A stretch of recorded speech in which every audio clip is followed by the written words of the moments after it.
Perkenalkan, nama saya Bren Wijaya Kusuma, absen 3, kelas 12 MIPA 1. Di video kali ini, saya akan melakukan ujian praktek PPKN, yaitu menganalisis kasus yang mengancam persatuan dan kesatuan bangsa Indonesia dengan paham radikalisme dan terorisme yang diwujudkan dalam bentuk tindakan kekerasan, serta memberikan tanggapan terhadap kasus dan solusi yang telah diambil pemerintah. Kasus yang akan saya bahas kali ini adalah KKB di Papua. KKB adalah singkatan dari kelompok kriminal bersenjata di wilayah Papua. Selama ini, KKB diketahui sering melakukan aksi teror atau penyerangan.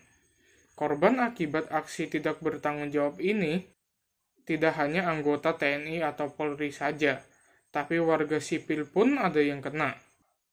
Aksi penyerangan KKB Papua yang baru-baru ini dilakukan pada Rabu 2 Maret 2022 yang menewaskan 8 orang pejuang telekomunikasi. Para korban ini merupakan karyawan PT Palapa Timur Telematika, kontraktor, dan warga lokal yang mendampingi. Satu-satunya korban yang selamat adalah Nelson Sarira. Melalui kesaksian Nelson, kejadian terjadi sekitar pukul 04.00 subuh, di mana saat itu tim sedang tidur. Tiba-tiba segerombolan orang yang diperkirakan berjumlah 10 orang masuk dengan menggunakan senjata tajam, mengepung camp atau tenda. Orang-orang tersebut lalu membantai semua yang berada di dalam camp. Saat itu, Nelson mengaku tidur di ujung. Belum sempat sampai ke dirinya, ia kemudian melompat keluar dari camp. Kemudian, ia naik ke bukit dan bersembunyi di semak-semak. Setelah bersembunyi, sekitar jam 07.00, Nelson melihat kondisi sudah aman. Para penyerang sudah tidak ada di lokasi. Ia lalu turun kembali ke camp dan melihat pemandangan mengenaskan yang tidak pernah ia lihat sebelumnya. Semua orang dalam camp meninggal, keadaan camp penuh dengan darah, HP, laptop tidak ada, ujar Nelson. Ia kemudian mengirimkan kode bahaya melalui CCTV yang ada di tower BTS 3 pada pukul 13.00 WIB. Kode tersebut termonitor pada sore hari pukul 16.00 WIB di pusat PTT di Jakarta.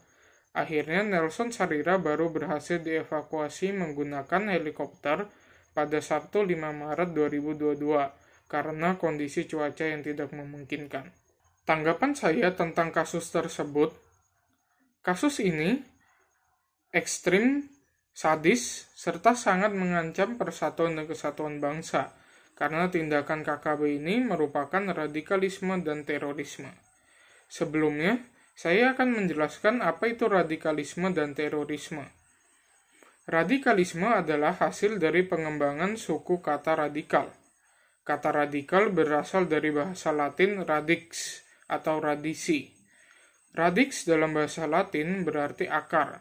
Istilah radikal mengacu pada fundamental, prinsip fundamental, isu, dan esensi dari berbagai gejala. Konsep radikalisme juga berkembang di ranah sosial dan politik. Dalam ranah ini, radikalisme merupakan paham yang membutuhkan perubahan, penggantian, dan penghancuran suatu sistem masyarakat hingga ke akar-akarnya. Dalam Kamus Besar Bahasa Indonesia, disebutkan bahwa radikalisme merupakan paham atau aliran yang menginginkan perubahan atau pembaharuan sosial dan politik dengan cara kekerasan atau sikap ekstrim. Berikutnya terorisme. Dalam KBBI, terorisme didefinisikan sebagai penggunaan kekerasan untuk menimbulkan ketakutan dalam usaha mencapai tujuan, terutama tujuan politik. Sedangkan menurut pasal 1 angka 2 UU 5 2018 berbunyi, terorisme adalah perbuatan yang menggunakan kekerasan atau ancaman kekerasan yang menimbulkan suasana teror atau rasa takut secara meluas, yang dapat menimbulkan korban yang bersifat massal atau menimbulkan kerusakan atau kehancuran terhadap objek vital yang strategis, lingkungan hidup, fasilitas publik, atau fasilitas internasional dengan motif ideologi, politik, atau gangguan keamanan. Tujuan KKB melakukan gerakan ini karena mereka ingin Papua melepaskan diri dari NKRI. Ditambah, gerakan KKB ini didukung oleh sebagian warga Papua. Aksi-aksi kekerasan yang dilakukan KKB ini diwujudkan dalam bentuk pembantaian atau pembunuhan, di mana itu sangat melanggar HAM, karena berdasarkan UUD 1945 pasal 28A yang berbunyi setiap orang berhak untuk mempertahankan hidup dan kehidupannya. Pasal 28H ayat 1, setiap orang berhak hidup sejahtera, lahir dan batin, bertempat tinggal, dan mendapatkan lingkungan hidup yang baik dan sehat, serta berhak memperoleh pelayanan kesehatan.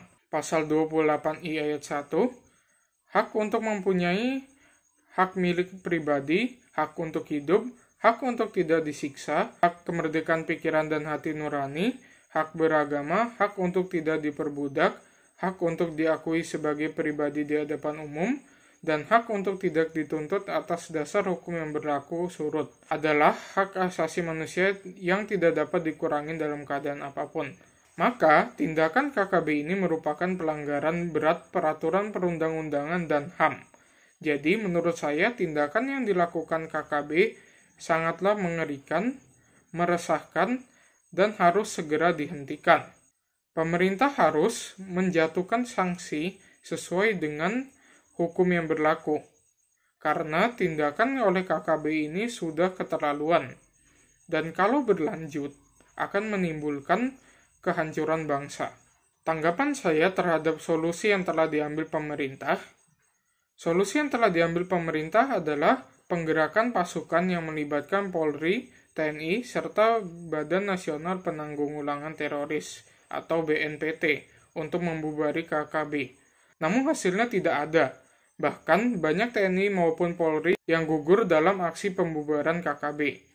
Seharusnya pemerintah melakukan aksi. Bagaimana membuat warga Papua bisa merasa diterima di negara Indonesia? Pemerintah harus membuat mereka merasa diperdulikan dengan memandang warga Papua memiliki kesetaraan derajat dengan cara memenuhi kebutuhan hidup yang layak.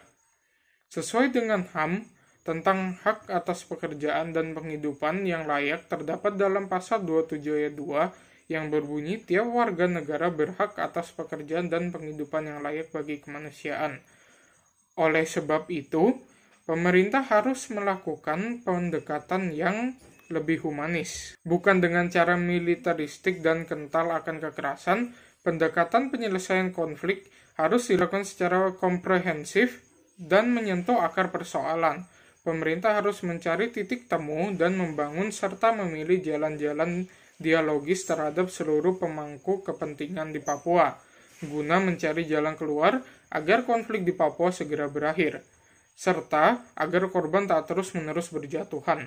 Dengan begitu, permasalahan KKB dapat diselesaikan. Sekian yang dapat saya sampaikan mengenai analisis kasus KKB ini.